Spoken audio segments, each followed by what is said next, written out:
Good morning, YouTube. We are here at Alamo City, Harley Davidson in the gorgeous San Antonio, Texas. Today we are test riding the 2018 Softail Slim, and then my buddy Bradley, if you're a fan of the channel, you know exactly who this is test riding the 2018 Softail Street Bob.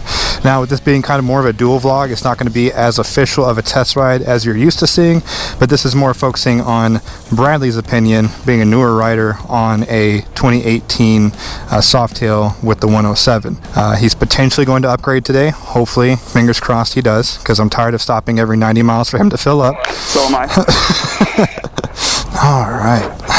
And then once we're done with this, we're going to swap bikes, and he's going to ride the Softail, or the Slim, I mean.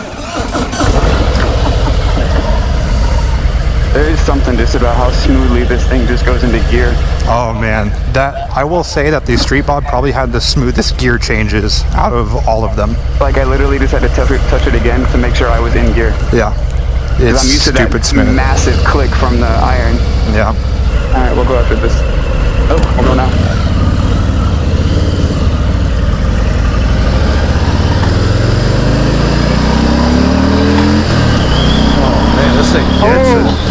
Dude, oh god, I'm gonna have to get used to just like what gear and stuff I'm in on this one, because it's really easy to tell with that added vibration on the iron, but when you gotta change gears. But this thing is smooth.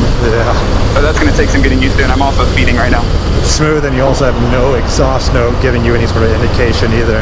Exactly. But it's powerful as shit, right? Yes, I'm already like, oh shit, I like this seat. Yeah, the seat's definitely better.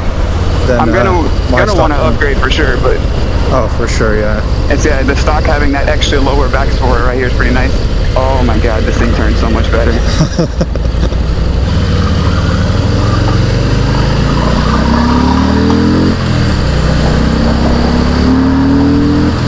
God damn, this thing goes. I'm saying, dude, this thing hauls ass. I don't know if this one's tuned differently than the other 107s, but this thing is quick. Alright, I actually have a 6th gear and I can see what that looks like. Yeah, the gear changes on this thing are just sick. So I can tell you right off the bat, I like the higher handlebars. Yeah. Than what I'm used to being like down here. I definitely would want mid controls for my own personal comfort, or I mean forward controls for my own personal comfort. Those are the forwards. These are forwards? Or they're the mid forwards. They're not mids, but I don't think they offer the forwards on them yet. Okay, I was they might. I don't know. I don't mind them. They're definitely more forward than the mids on the ironwear. So I could potentially get away with this in like a crash bar or something, but this is definitely a lot more comfortable stock than the iron was for sure. Yeah. And I'm really just amazed at how little it's vibrating. I'm really impressed with this Slim too. Yeah, I was like, we haven't really stayed at highway speeds, but this is with a really windshield or a fairing, this thing would be dope. Yeah, I was gonna say, regardless of what I do, whether if I upgrade to this one or that one, I'm gonna want a fairing of some kind. Yeah. But I can already say an extra or a louder exhaust is gonna have to be in the future.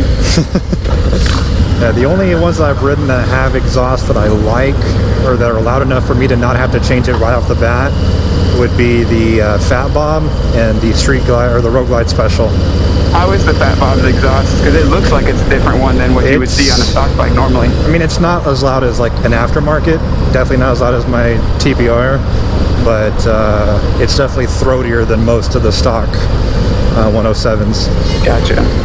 Alright, there is a little bit of a kick if you downshift a little too early. I just noticed that, but that's on me for downshifting too early. Say that's called improper shifting. Yep, that's definitely on me. Well, one thing you're going to get to see is, now that we're at stop and go traffic, notice how your leg isn't burning? Oh yeah, I saw that in one of your videos. I didn't pay attention to that right now, but I'm going to start paying attention to that, because yeah, that iron burns hot. Yeah, and the 103s are probably a good 30% hotter than your iron. So the fact that they were able to get more power and have it cooler like this is pretty amazing. Just holding my hand down here at this low speed sitting on a highway, it's what, 95, 96 degrees right now? Yeah. My hand isn't even hot. When I can't even do that, I can put my hand on my knee on the iron and my hand is hot. Yeah. Because of the engine. But I can just tell this thing wants to go. And it's what, 47 miles to a gallon, and this is 3.3? 3.6. 6. That's not too bad. Get you 160 miles or so. Yeah. But this 5 gallon on the Slim, you're looking at over 250. Yeah, because it's the same, I think 47 miles with the same engine. Same engine, same frame, bigger same capacity. tires. So same frame and whatnot. From you've ridden both of these, I haven't ridden that one yet. How is it? Is it have a bigger seat? Like, are you sitting wider or? The seat feels more relaxed. I think that has more so to do with the feet position. Yeah. Because these are a lot further forward than those are. You're also on floorboards, not pegs. Yeah. Which, have you ever ridden a bike with floorboards? Nope. That's going to be a completely different feeling for you then, so. That's what I say. Like, I'm torn between wanting to have something that's definitely going to be a little bit like more fun and stuff like this, but I want comfort because, like I said, with my slightly lower back problems. Yeah, the floorboards are exponentially more comfortable. Alright, I'll definitely pay attention to that whenever we swap out. Man, this thing is stop and go way up here. Yeah, this kind of sucks. I'm having to get used to this digital gauge right now. I keep wanting to see the speedometer and everything right there. I also like the digital gear indicator too. So yeah, up in the top right. Yeah, you see what gear you're in. So you got the gas gauge on the left, speedometer in the middle, gear indicator there. Is that a range in the bottom right? You do have a range. I don't know what you're looking at specifically, but R, and then on the bottom right it says 72. I'm assuming that's miles. Okay. That's your range. Alright, so halfway full, I got 72 miles. Yeah, you'll get just about 150, 160 on this thing. Yeah. And I like that they put like all the lights in that little section right underneath it. Yeah, I didn't think I was gonna like the digital gauge on that one, but after riding it, I really like it. It really cleans up the look of the bike. Just going 5 miles an hour, this thing idling is just really nice. You can tell my habits have formed because I keep wanting to put my foot out here. God, that shifting is so smooth. It's ridiculously smooth. I really have to keep looking at the indicator to feel like, did I actually change gears? Yeah, specifically on that bike, like I said, that's the smoothest shifting 107 I've ridden is on that Street Bob. And you just shift this thing a little bit and it wants to go. Yeah, it's got torque everywhere. Yeah, I can see that. This little Slim is pretty freaking nimble too. I was going to say, I haven't tried to do that just yet because we keep seeing brake lights, but... Alright, I like that. I can't do that as easily on the Sportster. Oh, hell no. I'd have to like take up the whole lane. So this would be easier to avoid something because I just saw how quickly I was able to get around that car. Oh, for sure. Yeah, that's one thing I mentioned on my Street Bob when I originally got it is I feel safer on it because I've got more maneuverability. I've got more swerving power, or avoidability power, I called it. Yeah. So I can definitely just like sound-wise, even with my plug phones, not just because of the exhaust, but the engine runs a lot quieter. Oh yeah. Yeah, Sportsters are notorious for running loud though. They sound like angry sewing machines. Which is kind of cool, man. I like the sound, don't get me wrong, but it sucks to sit there and have that vibrating between your legs for so long. And yes, I said that. It's a nice Jeep. $44,000. Oh, no. No. Nope. All right, taking a left here if we ever get to this stoplight. Right. No, left. What? I was like, I did put left on. Yeah, but you said all right. Like as in like all space, right? Damn it, I got you. I was like, wait a minute, I was sitting there looking because you always get me for my damn blinker. And I was like, no, I have the right one on. You mean the left one? Shut up! I have the correct one on. There you go. All right, so this one will open up a little bit and we'll be able to There is a bit of a kick. When you drop it down into first gear, there is a bit of a sound and an audible click. I don't know what the speed limit is on this road. 45. Oh God, I like this turn so much better. And that's a simple turn too. There's a really good one when you see the right yellow turn arrows. That one's a good one. You can take it pretty quick. Dude, this Slim is fast. Yeah? It is so... I'm curious if this has the 114 in it. I don't even know if that's an option, is it? I want to say it is. This might be the 114.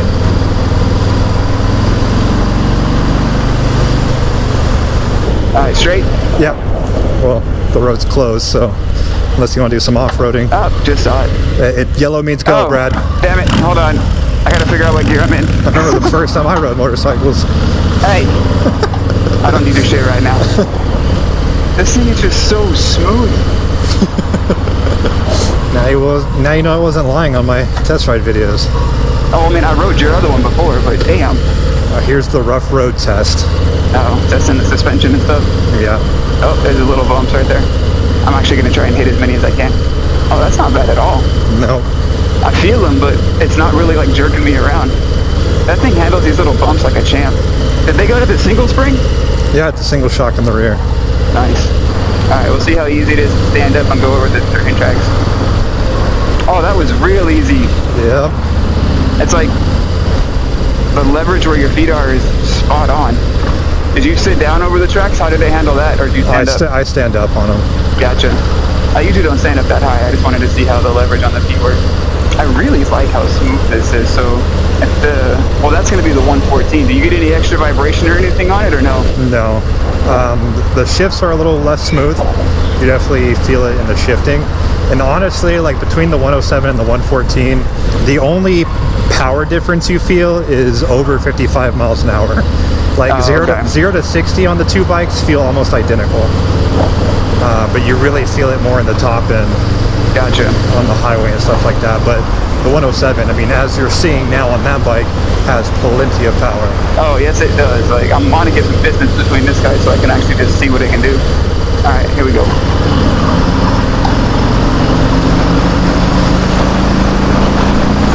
And there's the 6th gear. I'm also getting used to the fact that my mirrors are up here right now. And the fact that you can see in them and they're not shaking so much they're unusable. That is very true. I actually just noticed that. You said it earlier, but I just noticed that. I wonder if they did some little like gel insert or something in here to absorb that shock, but no, that's the lessened vibration in the motor. Wow. They mount up exactly the same. That's how smooth the motor is now. That is amazing. Yep. And can you get this? But think of this. People are bitching about that. Why? That makes no sense. Like, people are bitching about them not shaking anymore. That's the internet for you. Is that real Harley shake? Yeah, like, exactly. It doesn't feel like a Harley. It doesn't sound like a Harley. It's not a Harley. I can tell you I'm having more fun on this thing than I am my iron. So. The same people that were bitching about, you know, them shaking it, all the bolts and shit off, taking it right here. That's stupid. I mean, to each their own. Everyone's got their preference, but I would get rid of this shake in a heartbeat. Yeah, some people are just going to complain no matter what. For the sake of complaining. Yep. I really like having a 6th gear. Oh man, the 6th gear is so nice. Because like I don't have that where I can feel it in my wrist where the freaking Sportster is going to try and struggle to get up to 65, 70 miles an hour. And then you get that extra vibration which makes my wrist hurt like hell on our longer rides. But this is really nice. The only thing I've noticed on this bike that I don't like so far is the seat. I feel like the seat on this one is worse than the one on the one you're riding, yeah. I mean, you're going to swatch out anyways, so... Yeah, I mean, this is something that I could actually say, okay, the seat could maybe take a second, like a back seat to an exhaust or something, because it's comfortable enough for me for the time being. Yeah. But, well, I also have a tiny ass, so... True. You might find this one way more comfortable than I do. This one is definitely much better than that somewhat hard plastic of a shell that the Sportster comes with. Yeah. Because I just put it back on to bring the Sportster out, and I was like, oh, I remember why I took this off. And either one you choose, these both come with the LED headlights. That's what I was reading too. I was like, that's nice. That saves you an upgrade. Alright, I've gotten used to the RPM feel when to shift and things like that, which is really good. I like that a lot. I was like, the comfort level on this thing is take ridiculous. it right this way, where this truck's turning. Alright, the lack of heat on this thing is amazing, doing all these stops and stuff. Right? Now it's getting impressive. Yeah, like this is... I'm not even sweating on my legs. Like, I'm just used to having swamp ass by now. Yep. I do like the look of that vivid black, and they got the black belt guard and everything. Yeah. There's just so much more smooth going through all these different stops and stuff than I'm used to. And then the gear shifting is amazing. I was like, throw those passenger pegs on, I can put my feet back. Oh yeah. I will say that's one thing I love about the passenger pegs that I have on the Sportster. Honestly, I love it. You just put your foot back, and if you get like a crash bar or forward controls, it's just you have the full range of stretching your feet. I have no idea what the speed limit here is. Get it? I guess it's I'm going too slow. So wrapping up the ride, final thoughts, pros, cons, go. Alright, so pros, definitely the first thing that sticks out is the lack of heat between my legs with this new engine. Lack of heat, lack of vibration. I don't have enough vibration in my wrist just from the actual shake. Staying on the vibration theme, we talked about the mirrors. That's a huge thing. Yeah, so the lack of vibration coming from the engine is a big plus. The comfort stock is something that surprised me. I didn't really know what to expect considering I didn't get a whole lot of comfort from my Sportster.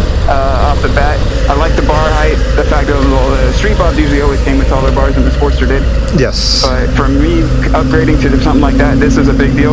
I'm curious to see how those lower ones will feel. The mid controls aren't as bad as the mids on the Sportster. They're definitely back here. Yeah. So I have a little extra bend in my knee. I'm not 6 foot, but I'm definitely taller than the average guy. And the bend sucks. So having these right here, I could actually get away with this in a front bar. If I look at cons, knowing what I'm looking for, it's probably just going to be the tank size. Yeah.